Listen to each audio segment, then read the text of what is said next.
இதை கணக்கு போனீங்கன்னா லாஸ் தான். அது நம்ம கூலி ஆளுக்கு மட்டும் தான் எடுக்க முடியுங்க. ஸோ இப்போ சொல்ல போனா இப்ப இது வந்து லாஸ்ட்ல தான் கொடுக்குறீங்க. இது லாஸ்ட் ஃபுல்லாவே லாஸ்ட் தான். கூலி ஆளுக்கு மட்டும் தான் அது ஆகுங்க. வித வெங்காயம் போடுறதுக்கு ஆகாது. அப்புறம் ஊன்றதுக்கு இதாகுது. நம்ம தண்ணி எடுத்துன்னு கணக்கு பார்த்தோம்னு சொல்லாது. அதாவது உழவன் கணக்கு பார்த்தா எது உதவமானு சொல்றாங்களா அது மாதிரி. சரி, அப்ப இப்ப இவ்வளவு லாஸ்லயும் அப்புறம் என்னன்னா இயற்கையில தான் பண்ணிருக்கேன் நான். இயற்கையில பண்ணாலும் நம்ம மக்களுக்கு வந்து நம்ம இயற்கையா கொடுக்கலாம்னு சொல்லித்தான் நான் எதிர்பார்த்து நான் சப்போர்ட் பண்ணுவாங்கன்னு சொல்லி நான் பண்ணிட்டு இருக்கிறேங்க.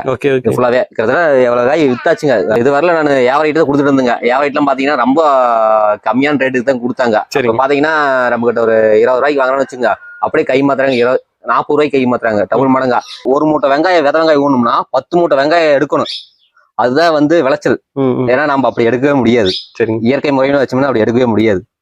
இப்ப உங்களுக்கு ஒரு மூட்டையில எவ்வளவு கிடைச்சதுங்க? இப்ப நான் அதை பாத்துங்க, டோட்டலா 6 டன் வரக்கு எனக்கு ஒரு 3 டன் தான் வந்திருக்கு. 3 to 3 டன் தான் வந்திருக்கு வெங்காயம். அதாவது கெமிக்கல் போட்டு கண்டிப்பா 6 டன் வந்திருக்கு என்னோடது. ஏன்னா இயற்கை மூலமா எனக்கு வெங்காயம் வந்து ஈல்டு பண்ண முடியல. இயற்கைனா எந்தெந்த மாதிரி எல்லாம் பண்ணீங்க? வந்து பஞ்சகாவியோ மீன் அமிலோ இதெல்லாம் போட்டுதான் இயற்கை முறையில தான் நான் பண்ணினேன். அப்புறம் சாணியை வந்து பச்சை சாணியை வந்து கரைச்சு விடுவோம்.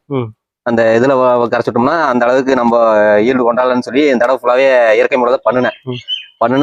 ஈல்டுல ஓரளவுக்கு காயெல்லாம் தெளிவா தான் வந்துச்சு. அந்த அளவுக்கு ஈல்டு வரல எனக்கு. சரிங்க, அந்த அளவுக்கு ஈல்டு வரல. ஆனா இப்ப இயற்கையில விளைஞ்சா லாபம் அதிகம், அதே மாதிரி ஈல்டு அதிகமா வருதுங்கிறாங்க. அதெல்லாம் பொய்யுங்களா? அது எப்படி தெரியல. என்னோட இதுக்கு ஈல்டு அந்த அளவுக்கு வரலைங்க.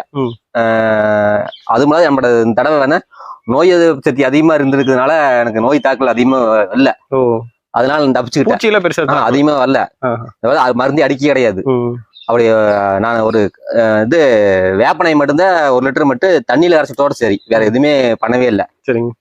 ஏன்னா வேப்பனை அடிக்க சொன்னாங்க, நான் அடிக்கலாம் கிடையாது. நான் தண்ணியில மட்டும் தான் கரைச்சிட்டேன். அதிகபட்சமா எந்தெந்த மாவட்டங்களுக்கு அனுப்ப முடியும்? இப்ப நம்மளது வந்து கரூர் மாவட்டம் பக்கத்துல, ஈரோடு மாவட்டம், இப்படி சேலம், இப்படி நாமக்கல் பக்கமா இருக்குது. அதனால நம்ம 1 மணி நேரம் 1.5 மணி நேரத்துல வண்டி போறாப்புல நம்ம பஸ்ல வச்சு விட்டலாம்.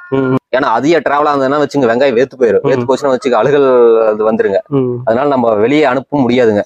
மினிமம் எத்தனை கேஜி இருந்தா அனுப்ப முடியுங்க? அதாவது ஒரு 20 கிலோ அனுப்பலாம். இங்க இருந்து எனக்கு பாத்தீங்கன்னா பஸ் ஸ்டாண்டுக்கு கிட்டத்தட்ட ஒரு 10 கிலோமீட்டர் பக்கம் வருங்க. இங்க இருந்து நம்ம கொண்டு போகணும். அது கம்மியா இருந்தா நம்ம கொண்டு போனா நம்மளுக்கு கட்டுப்படி ஆகாதுங்க. நம்ம நேரம் பாத்தீங்கன்னா நம்ம ஃபுல்லாவே விவசாயம் பார்த்துட்டு இருக்கிறோம்.